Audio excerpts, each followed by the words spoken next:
예, 저희가 지난주에는 정책 토론, 청년 정책 토론을 준비했는데요. 오늘은 부동산 과세에 관한 미니 토론을 준비했습니다. 여러분 토론 시작하기 전에 잠깐 기초 지식 좀 쌓고 가겠습니다. 지금 부동산에 관한 세금에는 크게 세 가지가 있죠. 하나는 부동산을 보유하고 있는 사람이 내는 재산세가 있고요. 그 가운데 11억 이상의 주택을 소유하고 있는 사람은 따로 하나 더 냅니다. 그게 종부세입니다.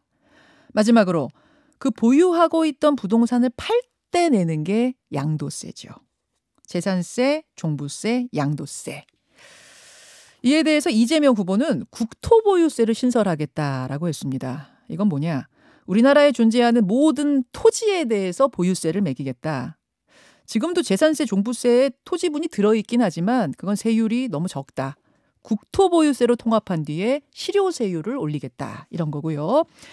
윤석열 후보는 신설은 아니고 현행 제도의 틀을 유지하되 1주택자에 대해서는 종부세를 면제하고 재산세와 양도세도 완화하겠다. 1주택자 우대 정책으로 보이는데요. 자, 양측의 설명을 들으시고 판단하시면 되겠습니다. 두 분의 패널 소개하죠. 먼저 민주당 선대위의 최지은 대변인 어서 오십시오. 반갑습니다. 예, 국민의힘 이해운 전 의원 어서 오십시오. 예, 안녕하세요. 이해운 전 의원께서는 경제학 박사시고 그러시죠. 네, 네. 윤석열 경선 캠프에서 활동을 하셨었고요. 네. 최지은 대변인은 국제개발학 박사. 네, 그렇습니다. 시고 네. 지금 민주당 선대위에서 대변인 맡고 계시고. 그렇습니다. 오늘 박사님들 토론입니다. 네, 아주 기대가 됩니다. 자, 오늘 좀 쉽고 친절하면서도 뜨거운 토론을 제가 기대를 할 텐데요. 먼저 설명이 좀 필요해요. 최지은 대변인. 네. 새로 신설하겠다는 그 이재명 후보의 국토보유세라는 거 좀 생소한데 이게 어떤 건가요? 뭐 말씀하신 것처럼 국토에다가 다 이제 보유를 하는 거예요. 예를 들어서 뭐 10억짜리 아파트가 있다 그러면은 예. 보통 공시가격이 한 7억 정도 하는 경우가 많은데 예. 그 중에서 건물에 대한 금액이 있고 국토에 대한 금액이 있는데 건물, 건축물분, 토지분 이렇게 그렇죠. 있죠. 예. 뭐 토지 뭐 건축이 한 3억, 토지가 4억이라 그러면은 그 4억에 대해서만 부과를 하는데요. 이게 이제 비싼 토지에는 조금 더 많은 누진세로 이렇게 부과를 하는 겁니다. 그래서 모든 사람에게 토지를 가진 모든 사람한테 부과를 하니까 토지가 없으면은 전혀 부과가 안 되고 예. 또 이 금액이 저렴한 토지 같은 경우에는 굉장히 낮은 세율로 부과가 되는데 동시에 이것을 도입하면은 이것을 통해서 얻은 세수로 네. 기본소득으로 나눠주겠다는 거거든요. 그래서 이 전 국민들한테 기본소득은 똑같이 가기 때문에 네. 전 국민 중에 한 90%는 세금으로 내는 것보다 기본소득으로 받는 게 더 많고 다만 이제 좀 토지가 비싼 것을 소유한 분들에 네. 대해서는 많은 토지나 비싼 걸 소유한 분은 전 국민 한 10% 정도는 세금이 받는 것보다 많은 그래서 좀 재분배 효과를 가지고 오고 동시에 이 부동산의 과열한 그 투기를 좀 잡는 그런 두 가지 토끼를 잡으려고 하는 겁니다. 그러면 지금 재산세는 말씀하신 것처럼 토지분과 건축물분이 있는데 그럼 나눠서 내는 거네요? 네, 그렇습니다. 건축물분은 재산세로 내는 거고 이제 네. 토지분은 신설되는 국토보유세로 내는 그렇습니다. 거고. 종부세는 그대로 있어요? 종부세는 없어지고요. 이게 없어져요? 국토보유세로 폐합됩니다. 통폐합됩니다. 통폐합이 네. 되는 형식. 전국의 국토를 가진 모든 사람들에게 국토보유세를 무는 방식. 그렇군요. 알겠습니다. 근데 이게 이제 예. 싼 국토에 대해서는 굉장히 적은 금액이 부과된다는 말씀을 드립니다. 실효세율이 지금은 0.17%인 것을 1%까지 올리겠다. 이건 무슨 말이에요? 이것은 아주 비싼 이제 누진세기 때문에 예. 아주 비싼 땅에 대해서 그런 것이고요. 또 이렇게 그런 분이 이렇게 많이 내고 해서 기본소득 받는 것보다 더 많이 내는 분은 한 10% 정도 되게 그렇게 설계를 하고 있습니다. 그러면 실효세율 사실 지금 있는 우리나라 국토의 토지에 대해서 매기는 세금의 세율이 한 0.17 평균 된다면 네. 국토보유세로 바꾼 다음에는 평균 한 1% 정도는 걷어들이는 효과가 있다 이 얘기인 거예요? 그게 평균적으로는 그런데요. 평균적으로. 돈이 더 비싼 사람들이 더 많이 내고 적은 사람은 더 적게 내서 내는 식으로. 사실 우리가 기본소득을 지금 뭐 1년에 100만 원 이렇게 얘기를 하잖아요. 네. 그럼 1년에 100만 원 기본소득보다도 더 적게 내는 사람이 이런 세금이 적은 사람이 전 국민의 90% 수준이다. 그러니까 이건 굉장히 적은 수준이라는 말씀을 드립니다. 자, 그래요. 이해운 전 의원님 어떻게 생각하십니까? 뭐 이제 굉장히 큰 얼개는 말씀을 하셨는데 네. 이제 세금이라고 하는 것은 사실 구간별로 세율을 얼마를 하겠느냐, 그리고 공정가액 비율은 얼마를 하느냐, 네. 구체적인 이런 제도가 디자인이 나와 봐야 이제 이걸 뭐 어떻게 저희들이 판단을 할 수가 있는 거기 때문에 예. 지금 이 정도 얼개만 가지고는 뭐 판단을 하기가 굉장히 어려운 상황이죠. 이건 이제 얼개일 뿐이고. 네. 근데 이제 한 가지 분명한 거는 이제 기본소득 재원에 대해서 어디서 돈이 나냐 이제 이런 비판을 많이 받다 보니까 이렇게 해서 하겠다 이 정도의 안을 내놓으신 것 같아요. 근데 좀 더 구체적인 안을 봐야 평가할 수 있는 수준이 되겠다 이렇게 말씀을 드리는데 네. 현재 이제 나온 얘기를 들어보면은 이제 상업용 토지라든지 뭐 여러 가지 그런 토지와 아니면 이제 그냥 놀고 있는 토지 네. 그런 토지의 이제 효율성하고는 상관없이 그냥 일률적인 세율을 매기는 것처럼 들리는데 그러니까 선산으로 있는 토지나 네, 뭐 지금 쓰고 있는 토지나 다 뭐 땅은 다 똑같은 이게 세율. 사실은 토지공 개념을 기본에 깔고 있는 거죠. 네, 그렇습니다. 예. 그러다 보니까 이제 홍남기 부총리마저도 이제 그런 식으로 하게 되면 토지 이용의 효율성이 떨어지기 때문에 이게 과연 좋은 제도냐 하는 그런 문제 제기를 하는 거 그런 거는 귀담아 들을 필요가 있는 것 같아요. 조금 더 그럼 보충 설명. 이거 이렇게 해가지고 얻게 되는 세수를 어느 정도로 예상을 하고 계세요? 뭐 이거는 저희가 설계하기 나름인데 예, 예. 저희가 그 경선 기간에 예. 이제 발표한 것은 30조 정도 이렇게 30조 정도. 그렇게 생각을 하고 있습니다. 그걸로 네. 전 국민 네, 이게 기본소득을 기본소득을 주는데요. 준다. 기본소득 재원 중에 대부분이 국토보유세로 마련되고 또 일부는 탄소세, 탄소 배출에 대한 약간의 세금 그리고 또 일부는 그 세수 조정 지금 현재 있는 그 예산의 세수 조정으로 마련을 해서 국토보유세가 사실은 기본소득의 가장 큰 재원입니다. 아, 그렇군요. 이게 지금 이중과세 논란은 없겠습니까? 이거는 이중과세 논란이 없도록 설계를 해야죠. 그래서 종부세 같은 경우에는 없어지고 국토보유세로 통폐합이 되는 겁니다. 자, 이 부분에 대해서 혹시 짚으실 부분이 없으면 아니, 일단은 뭐, 예, 구체적인 얘기가 뭐 나와야지 이제 비판을 하든 찬성을 하든 할 텐데 이제 구체적인 얘기가 나오는 거 보고 하죠. 예. 지금 이 정도 단계 가지고는 뭘 얘기하기가 어려운 단계라고 얘기하기가 봅니다. 어려운 단계다. 네. 자, 그러면은 윤석열 후보의 공약으로 좀 넘어가 보겠습니다. 우선 종부세 얘기거든요. 이건 여러분이 훨씬 더 잘 아시는 거니까 뭐 설명이 더 심플할 수 있을 것 같은데 1주택자에 한해서 종부세 면제 뭐 이런 방향인가요? 아니요, 그게 아니라 1주택자에 대해서는 이제 종부세 부담이 급격하게 증가하는 일이 없도록 그걸 좀 이제 해소하는 방향으로 하겠다 이렇게 말씀하신 건데 이제 언론들이 이제 그걸 상당히 이제 강하게 받은 데도 있고 그 말씀하신 그대로 받은 데도 있고 좀 차이가 있는 것 같습니다. 작년뿐만이 아니라 지금 문정부 들어서 종부세 부담이 굉장히 급격하게 완화가 됐는데 종부세 금액은 어떻게 결정이 되냐면 네. 집값이 있죠.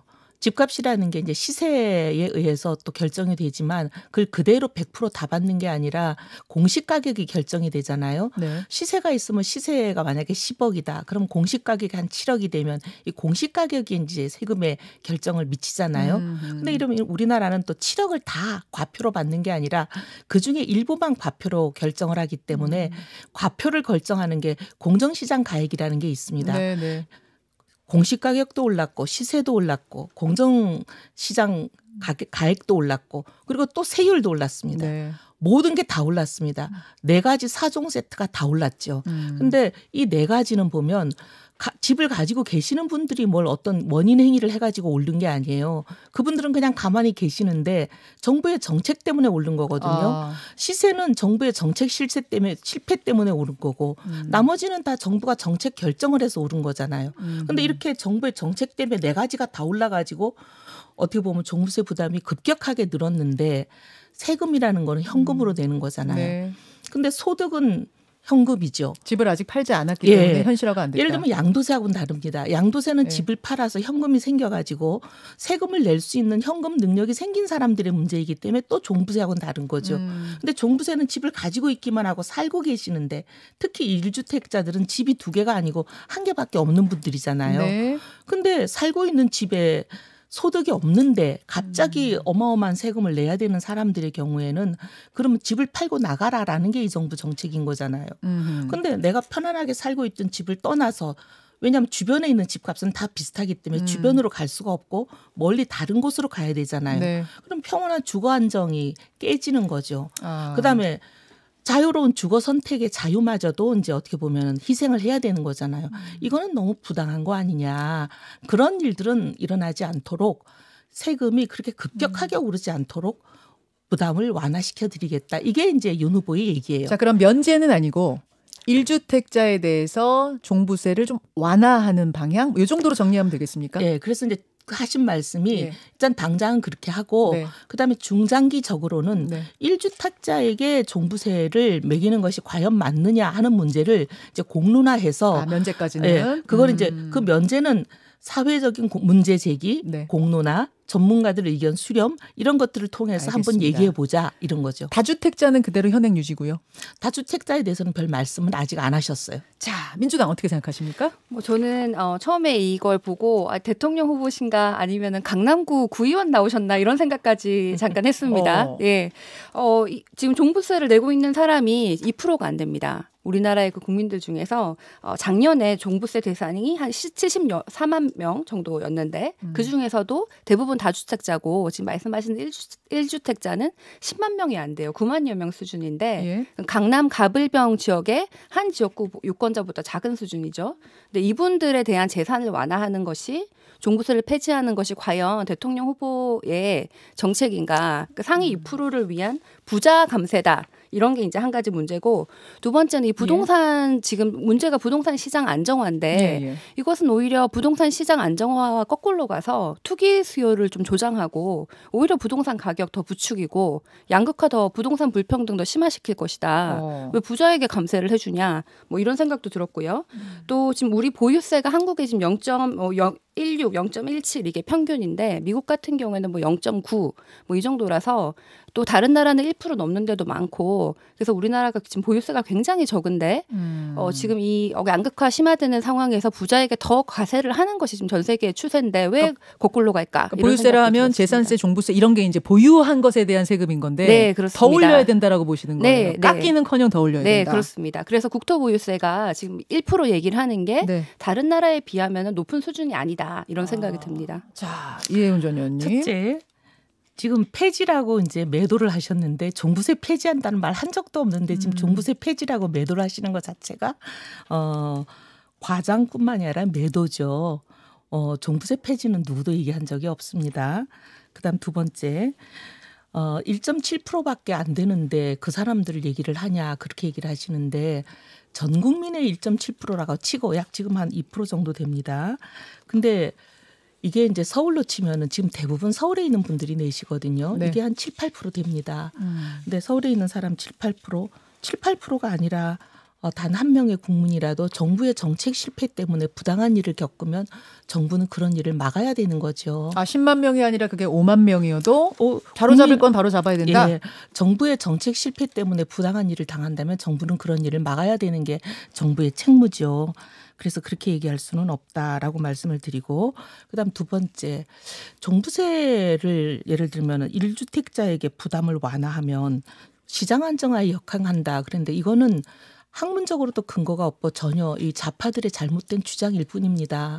왜냐하면 종부세를 2005년에 도입하고 나서 네네. 수많은 연구가 진행이 됐고 국책연구소에서도 이런 연구가 많이 진행이 됐습니다.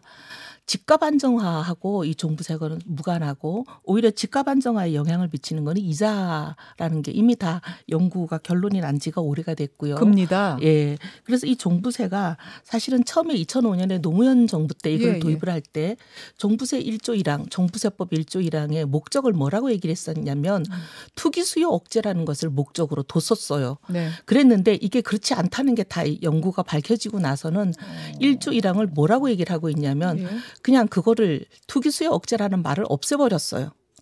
지금은 1조 1항에 투기 수요 억제라는 말이 없습니다. 그냥 고가의 부동산에 대해서 부담을 강화한다 이런 얘기만 있어요.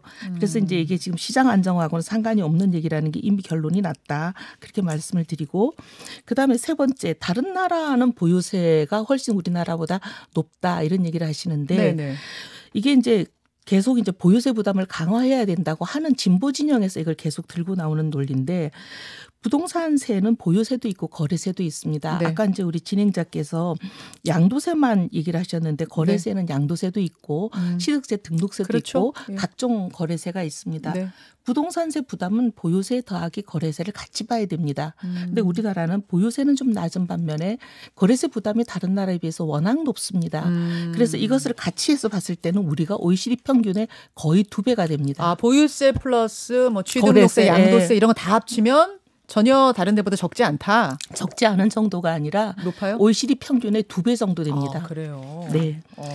OECD 평균이 GDP 대비로 1.5%인데 우리는 2.8% 정도 됩니다. 자, 지금 조목조목 반박을 하셨는데 네. 최지은 대변인 받아주시죠. 네, 뭐 일단 지금 말씀하셨는데 뭐 국민의 5만 명이라도 뭔가 손해를 보면 해야 된다 이러는데 손해를 보는 게 아니라 정부 정책의 실패로 부당한 일을 당하면 정부가 그런 일은 막아야죠. 근데 이 분이 이 5만 명 지금 우리가 얘기하는 게 사실 9만 명인데 이 부분이 이제 상위에서 굉장히 잘 사는 분들이에요. 이분들의 세금을 낮춰주면은 그만큼의 그 조세는 그럼 9만 나머지 명이 아니고 작년 종부세 대상자가 66만 5천 명이니까 우리 한 70만 명 됩니다. 네, 그 중에서 지금 1가구 1주택 종부세는 9만 명 정도 수준이거든요. 거기에 대해서 세금을 특별히 더 강조를 하시니까 9만 명 얘기를 했는데 이분들한테 세금을 낮춰준다는 거는 그럼 그 98% 아까 70만 명이라고 해도 2%가 안 되는 1.7%인데 그럼 그 98%가 그럼 세금을 더 내야 되는 상황이지 않습니까? 똑같은 예산을 이제 갖는다고 하면 그래서 과연 그분들한테 부자 감세를 하는 것이 맞나 이런 생각이 들고 과도하게 지금 종부세가 올랐다 이렇게 얘기를 하시는데 이번에 8월달에 이미 종부세 기준을 9억에서 11억으로 올려주는 걸 했죠. 종부세 기준을 좀 완화했고 또 거래세 이런 얘기를 하셨는데 저도 동의를 합니다. 거래세 같은 경우에 좀 낮춰줘야 된다고 생각을 하고 양도세 같은 거 낮춰줘야 된다. 쪽이. 양도세 말고 예. 거래세 그럼 취등록세 뭐 이런 것들 낮춰줘야 된다. 네, 그래서 오히려 거래를 원활하게 해야 된다고 생각을 하는데 예. 이런 부동산 세제는 좀 종합적으로 접근을 해서 종부세뿐만 아니라 그럼 재산세는 어떻게 하고 취등록세는 어떻게 하고 이렇게 종합적으로 세제 설계를 해야 되는데 딱 그 상위 1.7%만 해당하는 종부세만 폐지하겠다고 하는 것이 정말 이건 폐지 아니라고 부자감세다. 계속 말씀하시는데 재검토라고 하셨고 제가 그 그건 워딩을 재검토가 네. 아니고 폐지 아니라고 계속 말씀드리는데 계속 폐지라고 얘기하는 게 네. 의도가 있네요. 제가 SNS에서 올린 글을 지금 정확히 안 가지고 있는데 내년 이맘때는 종부세 폭탄 걱정 없게 하겠다라고 시작을 하고 폭탄 걱정 없게 하겠다. 그리고 그 내용을 제가 지금 워딩을 찾고 있었는데 사실은 뭐 정확히 어떻게 하겠다라는 구체적인 방안은 없지만은 1가구 1주택에 대한 종부세에 대한 많은 강조가 있었던 예, 저희가 지금 유튜브와 레인보우로 윤석열 후보의 SNS는 보여드리고 있습니다. 면제하는 방안도 검토하겠습니다. 그러니까 검토라는 말씀은 하셨고 면제라는 단어도 쓰긴 했지만 이제 검토하겠다. 1가구 1주택에 대한 면제를 검토하는 거고 중장기적으로 종부세 자체가 폐지가 아니에요. 네, 이건 국어의 문제인 것 종부세를 같습니다. 재산세에 통합하거나 1주택제에 대한 면제하는 방안도 검토하겠다고 되어 있네요. 이게 뭐 네. 이제 검토냐 면제냐 그거가 지금 아주 중요한 문제는 아닌 것 같지만 어쨌든 윤석열 후보의 뜻 그대로 받아주는 게 좋으니까 그 이혜훈 의원이 정리하신 거대로 검토. 아니 면제도 1주택자에 대한 면제를 검토하는 거지 예. 종부세 자체의 폐지가 그렇죠, 아니잖아요. 그렇죠. 네. 그렇게 지금 근데 자꾸 말씀하신 지금 거예요? 종부세를 폐지라 그러시니까. 종부세 폐지는 아니고 네. 일주택자. 그러면은 그러면 윤석열 후보도 종부세 폐지는 반대한다 이렇게 이해를 해도 되나요? 반대한다고 한 적도 없고 얘기한 적이 없는데 왜 얘기한 이렇게 적이 자꾸 없어요. 요거는 좀 정확히 제가 하고 갈게요. 1주택자에 한한 이야기라는 예. 것을 조금 분명히 하고 지금 우리나라 9만 명에 대한 그 1주택자 종부세 납세자에 대한 얘기인데 사실 거기에 윤석열 후보가 포함되어 있는 걸로 알고 있습니다. 그래서 여기 이게 셀프 감세냐 뭐 이런 얘기가 있는데 윤석열 후보의 예를 들어볼게요. 도대체 이 1주택자에 대한 종부세가 정말 세금 폭탄이냐 여기에 대해서 좀 말씀을 드리면 지금 윤석열 후보 같은 경우에는 서초구에 아크로비스타라는 초호화 건물에 사는데 거기가 한 뭐 방이 4개고 뭐 이런데 지금 62평대인데 시세가 30억이라고 합니다. 네. 그런데 이제 공시가액은 15억 정도 수준이에요. 15.6억. 근데 이래서 종부세 대상자신데 11억이 넘으니까 종합부동산세가 110만 원 수준입니다. 이게 과연 30억짜리 아파트에 종부세 110만 원을 내는데 이게 과연 세금 폭탄인가? 이것까지 면제를 해줘야 된다면은 도대체 집 없는 사람들은 뭐 이 세금도 비싸다고 그러면 어떻게 해야 되나 이 생각이 좀 듭니다. 자, 이 의원님. 저기 급격하게 이제 세부담이 오른 경우에 지금 이제 윤 후보가 얘기하시는 부분은 윤 후보는 지금 이제 소득이 없지만 소득이 있을 경우 이런 경우를 얘기하는 게 아니라 소득이 없는 사람들을 얘기하는 거예요. 세금을 내기 위해서 집을 팔아야 되는 경우. 지금 윤 후보는 제가 알기에 아마 부인이 소득이 있거나 금융소득이 있거나 소득이 있을 거예요. 네. 그런 윤 후보 얘기를 하는 게 아니라고 알고 있습니다. 이렇게 너무 인신공격을 많이 하시는 것 같은데 그런 건 자제하시는 게 좋습니다. 아니요. 사실이 이제 그 종부세가 너무 세금 폭탄이라고 하셔가지고 아니요, 30억짜리 집에 110만 원이 세금 아니요. 그게 폭탄이다. 아니라 세금 폭탄에 대해서 얘기를 하는 게 현금 능력이 없어서 집을 팔아야 되는 사람들에 대해서 국한해서 얘기하는 거라고 아까도 말씀을 드렸는데 상대방 얘기는 안 들으시고 그렇게 자꾸 인신공격하시는 거는 정치를 잘 배우시는 게 아니에요. 아니 정치를 배운다 안 배운다 이렇게 얘기하시는 것도 조금 권위적인 느낌은 드는데요. 아니요, 팩트를 좀 얘기해 주십시오. 팩트를 얘기하잖아요. 팩트를 얘기하는데 남의 팩트는 안 들으시고 자꾸 자기 주장을 하시니까 그 자영업을 하시는 분들이나 예를 들면 은퇴를 하셨거나 아니면 지금 실직 상태에 있거나 예. 아니면 최근에 이제 자영업을 하셨지만 코로나다 여러 가지로 인해서 지금 소득 능력이 없는 분들이 많이 있습니다. 근데 아까 제가 분명히 소득 능력이 없어서 세금을 낼 소득이 없기 때문에 집을 팔아야 되는 사람들에 국한된 얘기라고 말씀을 드렸거든요. 예, 예. 그러니까 그런 분들에 대한 얘기예요. 제가 그러니까 소득 능력이 있는데 세금을 낼 능력이 있고 다른 금융소득이나 뭐가 있는데 지금 고소득인 사람들에 대해서 얘기하는 게 아니라고 말씀을 드렸습니다. 제가 그걸 윤 후보가 올린 SNS에는 그게 좀 명확하지 않았는데 제가 한 번 더 살펴볼 텐데요. 제가 SNS에 그 얘기가 있습니다. 그런데 자세히 지금 읽어보시면. 그러면은 이게 전혀 반박의 여지가 없는 것이 지난 8월에 우리가 1주택 종부세 부과 기준을 11억으로 상향할 때 1주택자에 대한 부담 완화하면서 장기 보유 아니면은 고령자의 같은 경우에는 특별 공제로 최대 80%까지 공제 제도를 이미 있고 이런 것은 있고 이거 외에도 이미 지금 현 정부가 6억 이하의 재산세 뭐를 인하하거나 1주택 양도세 부과 기준을 12억으로 조정하는 걸 논의하고 있는 상황이고요. 또 이재명 후보 같은 경우에도 장기 보유한 고령층에 대해서 1세대 1주택자에 대해서는 앞으로 국토보유세를 편입되겠지만은 그 네. 세금 구간을 납부를 유예하거나 납부를 연기하자는 얘기를 이미 한 적이 여러 번 있습니다. 아니 그게 아니라 지금 장기 보유하고 고령층하고 지금 말씀하시는 그거는 이제 아주 아예 은퇴를 하고 70세 이상인 사람들 그런 사람들은 적용이 되죠. 그리고 20년 정도 보유한 사람들에게는 해당이 되지만 네네. 그 20년 이하거나 아니면 70세 이하거나 하는 사람들 해당 안 되는 사람들이 많이 있습니다. 자, 그 경우를 얘기하는 거죠. 제가 잠깐만 그러면 핵심을 네. 조금 더 짚어가지고 네. 마지막 발언할 수 있게끔 드리겠습니다. 지금 최재현 대변인은 뭐라고 하셨냐면 이제 적은 수에 해당하는 잘 사는 상위의 분들의 세수를 통해서 그런 것들을 말하자면 재분배 나누어 줄 수 있지 않느냐. 지금 그 말씀을 하신 것 같고 이혜훈 의원께서는 이들이 현실에 지금 차익을 얻은 것도 아니고 현실에 소득이 없고 그냥 자기 사는 1주택인데 그냥 집값이 정책에 의해 올랐다는 이유로 종부세를 계속 더 많이 내는 것이 과연 옳으냐. 그것이 10,000명이든 20,000명이든 그 말씀을 하신 걸로 지금 정리가 되거든요. 네. 각각 거기에 대해서 마지막 30초씩을 드리겠습니다.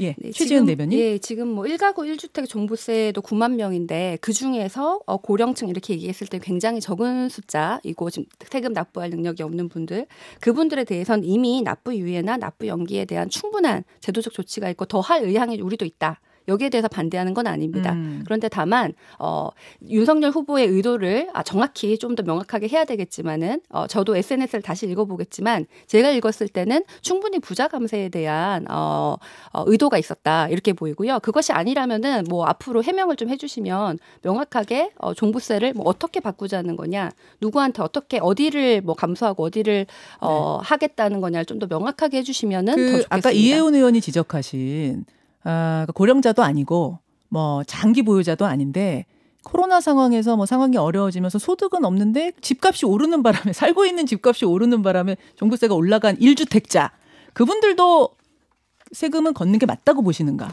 저는 세금을 걷는 게 맞다고 생각을 종부세. 하는데 그 수준이 지금 30억짜리 집에 세금이 110만 원입니다. 지금 과도하게 올랐다는 것이. 그래서 지금 이 정말 소수의 아주 상대적으로 적은 금액의 종부세를 예. 우리가 너무 세금 폭탄이라고 하는 것이 그것이 좀 과도하다. 굉장히 소수다. 괜찮다. 굉장히 소수고 금액도 작다. 소수면 괜찮다. 소수에다가 그 사람들이 지금 부과하는 금액도 적은 편이고 이미 거기에 대해서는 11억에서 9억, 우리 9억에서 11억으로 오쳐주면서 그분들을 고려한 조정은 이미 했다. 알겠습니다. 자, 이혜훈 의원께 말씀드리겠습니다. 지금 민주당이 얘기하는 9억에서 11억 올랐기 때문에 실수요자는 다 빠졌다 이 주장인데 실수요는 얼마짜리 집에 사느냐 11억 이상이면 실수요가 아니다. 그런 기준으로 따질 수는 없는 거고 실수요는 집이 한 개냐 두 개냐 이거거든요. 근데 집이 11억이 넘는 집에 살더라도 집이 한 개밖에 없는 사람은 실수요자입니다. 그러니까 실수요자이면서 지금 소득 능력이 없는 사람들에 대해서는 저는 정부가 이제 부당하게 정부 정책 때문에 세금이 올랐는데 내가 지금 소득 능력이 없는 사람들에 대해서는 좀 실토하잖아요. 세금은 별로 안 된다. 사실 세금이 얼마 안 되기 때문에 세수 자체도 얼마 안 됩니다. 정부가 이걸로 걷어들일 수 있는 세수도 얼마 안 되거든요. 그 정도는 어려운 국민들, 부당하게 당하는 국민들에게 이거는 어떻게 보면 해결해 줄 수 있는 문제다. 이렇게 자, 근데 보죠. 최재현 대변인은 소수고 30억짜리 집에 살면서 110만 원 정도 내는 것은 감당할 수 있지 않느냐 그 말씀이시거든요. 110만 원인지는 제가 계산을 해보겠습니다만은 근데 어쨌든 간에 지금 능력이 안 돼서 그 당장 능력이 안 돼서 집을 팔아야 되고 이사를 가야 되는 사람들에게는 사실 그 정도는 어떻게 보면 정부가 완화해 줄 수도 있다.